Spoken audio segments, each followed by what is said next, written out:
Ustaz. Jikalau kamu tetap dalam firman, kamu benar-benar adalah muridku, dan kamu akan mengetahui kebenaran, dan kebenaran itu akan memerdekakan kamu. Jawab mereka, Kami adalah keturunan Abraham dan tidak pernah menjadi hamba siapapun. Bagaimana engkau dapat berkata, kamu akan merdeka?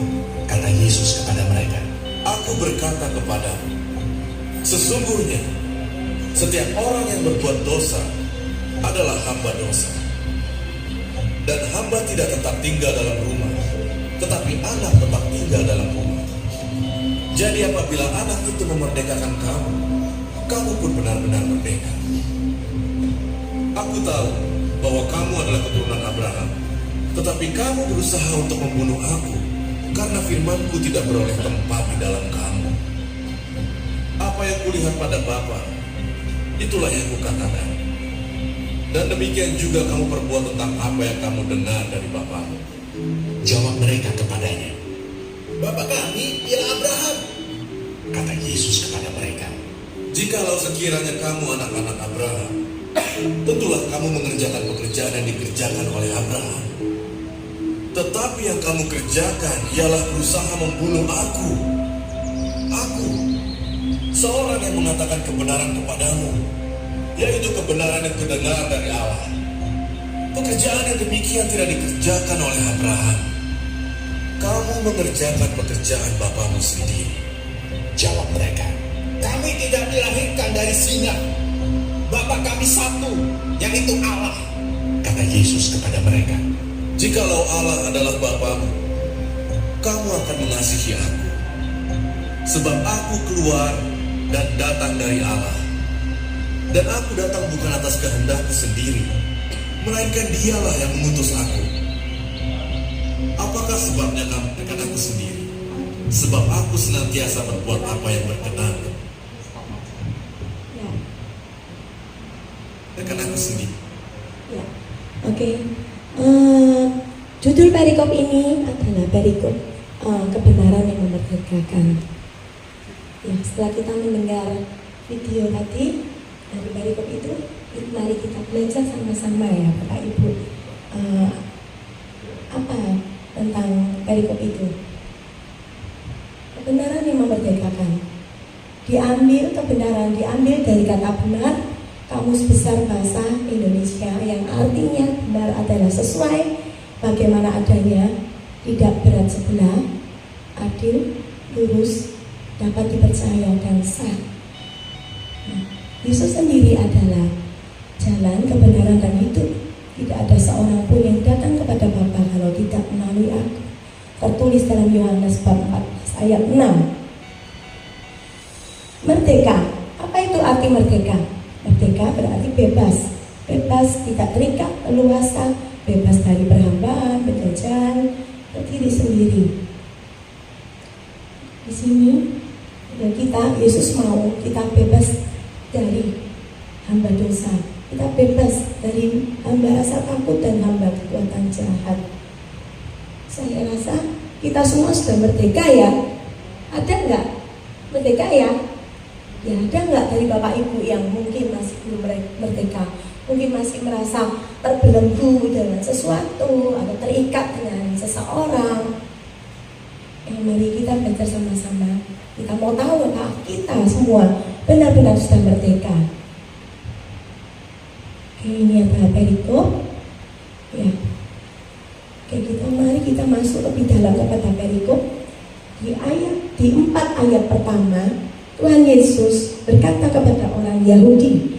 Di sini ada kata-kata Yesus berkata kepada orang Yahudi yang percaya kepadanya. Percaya tadi berarti belum jadi murid ya, masih percaya saja. Percaya bahwa Tuhan Yesus adalah Tuhan dan Juru Selamat. Tuhan Yesus mau mengajak membangun relasi yang lebih lagi bagi orang yang percaya untuk menjadi murid. Maka mereka tahu kalau mereka sudah percaya, diajak untuk jadi murid. Lalu Yesus berkata, kalau kamu tetap dalam firman-Mu, maka kamu adalah muridku. Nah, bagaimana jadi muridku? Kamu harus mengetahui ketika kamu jadi murid, kalau kamu mau jadi tetap dalam firman-Ku, maka kamu nanti akan mengetahui kebenaran, dan kebenaran itu akan memerdekakan kamu. Ketika Tuhan Yesus berkata kepada orang Yahudi, mereka malah menjawab, kami adalah keturunan Abraham, kami tidak pernah jadi hamba siapapun, kami merdeka. Kok bisa kita tidak merdeka? Kami itu sudah merdeka. Mereka lupa kalau kita manusia rentan terhadap dosa, kita sendiri adalah hamba dosa. Bapak Ibu, kalau kita melihat 4 perikop ini, ketika Tuhan Yesus mengajak orang Yahudi untuk menjadi muridnya, untuk mau menjalin relasi yang lebih dekat lagi, untuk mau belajar firman-Nya, dan jawaban orang Yahudi itu adalah kami adalah keturunan Abraham. Ada kesan apa menurut Bapak Ibu ketika orang Yahudi itu berkata seperti ini, kami keturunan Abraham, kami sudah merdeka? Seperti itu. Ada yang tahu, Pak Ibu? Sombong, betul ya Pak Andi. Ya, sombong. Mereka menutup diri, mereka tidak mau membuka hati. Mereka anggap, aku orang Yahudi, aku bangsa pilihan Tuhan, aku sudah pasti selamat, aku tidak perlu belajar lagi. Untuk apa aku belajar firman-Mu? Untuk apa aku jadi murid-Mu lagi? Aku sudah pangkatnya lebih tinggi, statusku sudah tinggi, aku punya kartu VIP, aku punya golden ticket, aku nggak perlu lah belajar seperti itu. Mungkin itu yang ada di benak pikiran orang Yahudi ya Bapak Ibu. Lalu ayat 34 dan 35, lalu Yesus berkata bahwa hamba tidak tetap tinggal dalam rumah, tapi anak tinggal dalam rumah. Dan apabila anak itu memerdekakan kamu, kamu pun benar-benar merdeka. Tuhan Yesus mengingatkan bahwa Tuhan Yesus adalah anak Allah, dan mereka, orang Yahudi itu masih hamba dosa, masih belum merdeka. Mereka masih penuh dengan dosa walaupun tidak sadar. Nah, yang selanjutnya, perikop selanjutnya, Tuhan Yesus berkata, kalau aku tahu kalau kamu keturunan Abraham, tapi kamu berusaha membunuh aku karena firman-Ku tidak beroleh tempat di dalam kamu. Apa yang dikatakan oleh Tuhan Yesus itu tidak mau didengar, dan disebut oleh Tuhan Yesus itu membunuh. Tapi mereka tetap mengaku kalau mereka itu anak Abraham.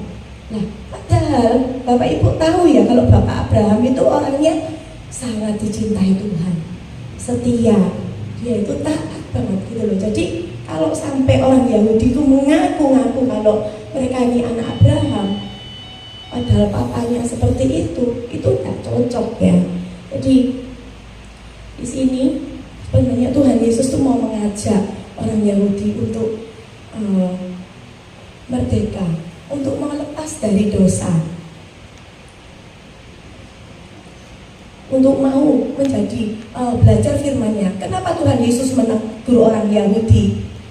Menegur orang Yahudi kalau mereka suruh belajar firman-Nya. Karena saat itu orang-orang Yahudi itu masih penuh dengan ritual-ritual.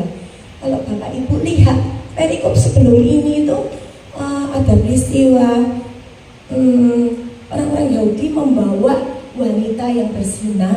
Jadi mereka membawa wanita itu dibawa kepada Yesus, dan mereka tanya, kalau hukum Musa, wanita yang kedapatan berzina itu dilempari batu.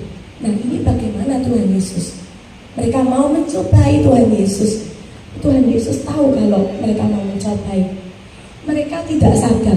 Mereka orang Yahudi itu hafal dengan hukum Taurat, tapi mereka belum melakukan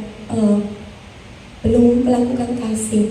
Jadi mereka hanya hafal melontok, dan mereka tuh saklek. Jadi padahal terus lalu waktu yang wanita berbuat zina bilang kalau mau dilempari batu, dan mereka itu berkata kalau Tuhan Yesus berkata, baik, oke, sekarang kalian melempar batu bagi yang belum pernah berbuat dosa. Nah, di situ Tuhan Yesus menyatakan bahwa kita semua itu orang yang berdosa, kita itu lemah, Jadi kita nggak boleh sombong. Kita harus merenung. Kita itu banyak dosa, maka kenapa Tuhan Yesus mengajak orang-orang Yahudi itu untuk mau menjadi muridnya, belajar firman-Nya, menjadi pelaku firman. Nah, Bapak Ibu, kita semua pasti ingin hidup menjadi pribadi yang merdeka. Bagaimana caranya? Yang pertama, kita harus percaya penuh dengan ajaran Katolik. Kita tidak boleh mencampur adukan dengan ajaran iman yang lain. Bisa kasih contoh, sebagai orang Katolik kita masih sering tidak setia dengan mencampur adukan ajaran iman yang lain. Misalnya,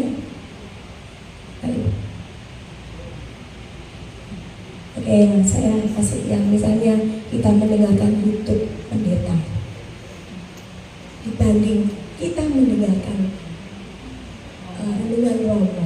Padahal kita adalah orang Katolik, kita seharusnya mendengarkan firman Tuhan menurut tafsir ajaran Katolik. Karena ajaran Kristen, gereja sebelah, Kristen Protestan dan Kristen Katolik itu beda, Pak Ibu.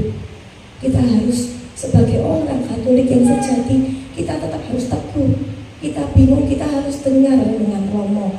Ada sesuatu ajaran yang kita nggak tahu, disanggah oleh saudara kita cari di YouTube, browsing, api penyucian. Cari yang Romo, jangan cari yang dari gereja mana atau dari ajaran lain atau Buddha. Kita tetap harus teguh, kita harus memegang teguh ajaran Katolik. Kita beli buku-buku tentang iman Katolik supaya kita semakin jadi orang Katolik yang sejati. Kita tahu ajaran Katolik. Dan juga Bapak Ibu, saya punya teman aktivis juga. Dia bilang ketika dia kekeringan, dia malah ke pondok daunnya El Sadai. Boleh nggak Bapak Ibu? Ya atau tidak itu? Aksun bidang 1. Kalau kekeringan, boleh nggak Pak Sun? Nggak boleh, kita buat sendiri aja. Nah, setuju Pak Sun, PT Gabriel ya. Ya harusnya kita itu ke PD atau kita ada komsel. Dulu PT Gabriel ada komsel, jadi sebulan 2 kali. Nah seperti itu, saya kaget karena dia seorang aktivis. Tapi seperti itu, aduh sangat disayangkan. Dan juga maksudnya kita itu harus semakin bangga menjadi orang Katolik. Apalagi kita semua alumni SEP.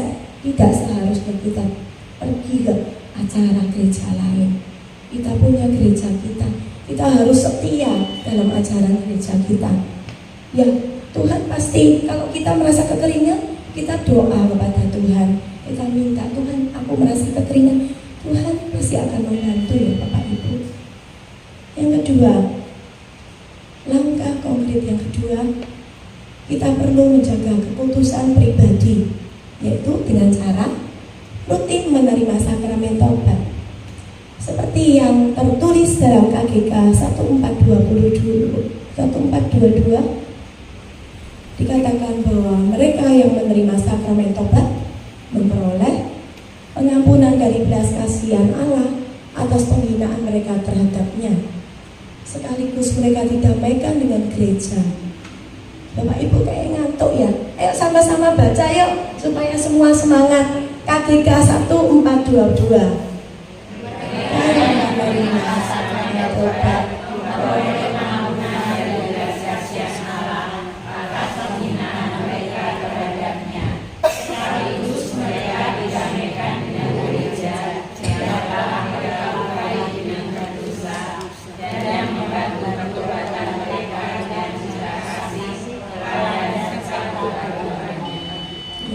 Bapak Ibu, siapa yang belum terima sakramen tobat di sini? Ya udah nggak ngaku nggak apa-apa ya. Kita perlu terima sakramen tobat supaya kita dapat merasakan sukacita. Yang pernah ikut SHDR siapa? Harusnya semua ya, sudah rekoleksi awal. Nah, apa yang menjadi pemisah hubungan kita sama Tuhan? dosa. Maka jangan kita itu ngeman-ngeman dosa. Dosa dikekepi, dosa digebol kemana-mana. Jalan kita nanti berat Bapak Ibu. Maka itu pentingnya kita terima sakramen tobat. Saya paling suka kalau terima sakramen tobat, soalnya lega. Jadi plong seperti itu. Jadi kayak nggak digoda iblis. Kamu lo dosanya itu, kamu lo dosanya itu, kok ulang-ulang terus. Ya tidak apa-apa diulang, tapi kan kita berusaha. Jadi dulu tiap hari berbuat dosa yang sama. Sekarang kita ya paling tidak 2 hari sekali ngaku dosa lagi, sungkan sama romonya seminggu sekali, lama-lama sebulan sekali. Makanya kita perlu sering menerima sakramen tobat Bapak Ibu untuk melatih iman kita supaya tidak pengendalian diri, supaya tidak melakukan dosa.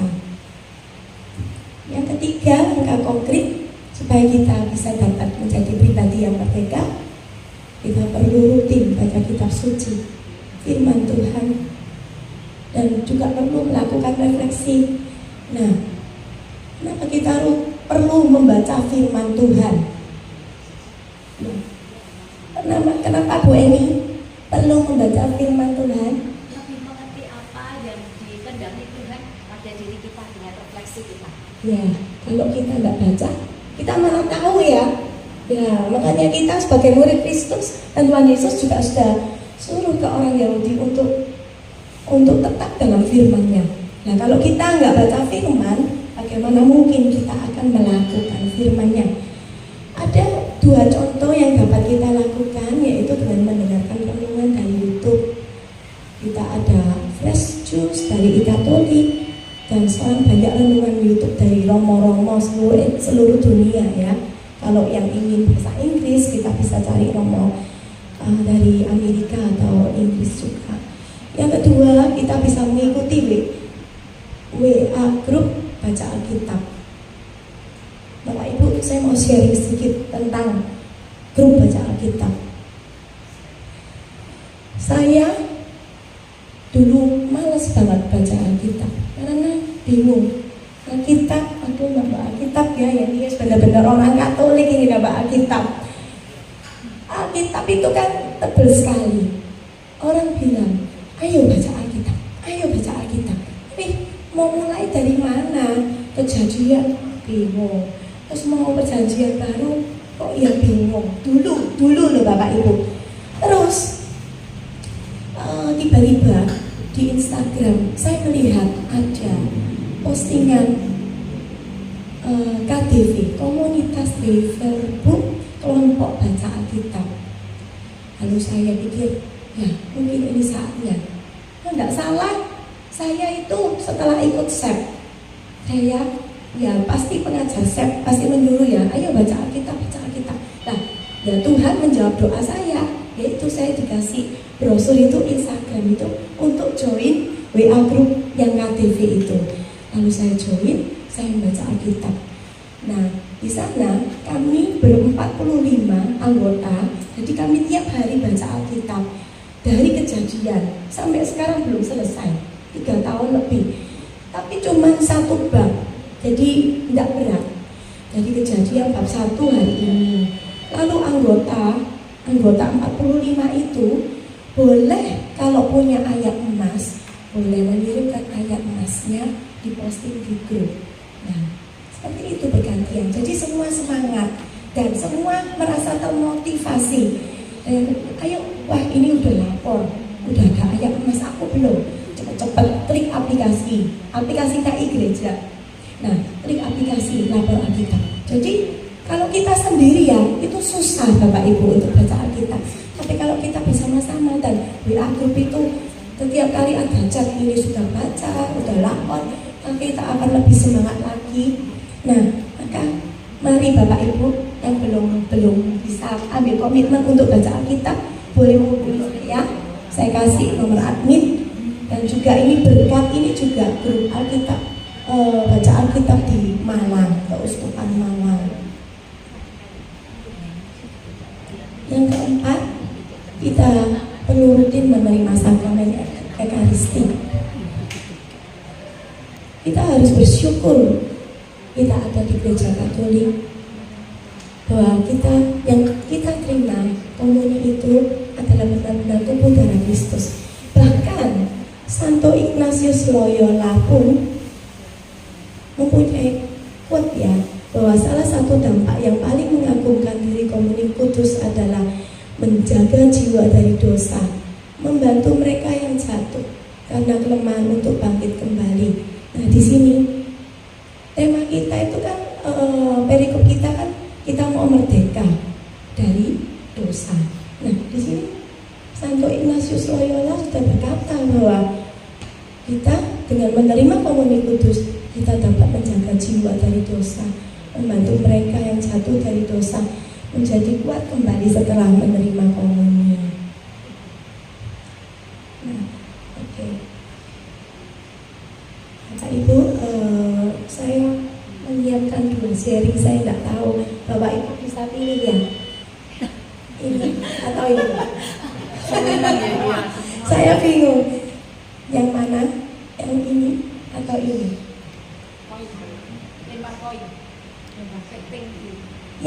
Yang pertama angkat tangan. Oke, 1, 2, 3, 4, 5, 6.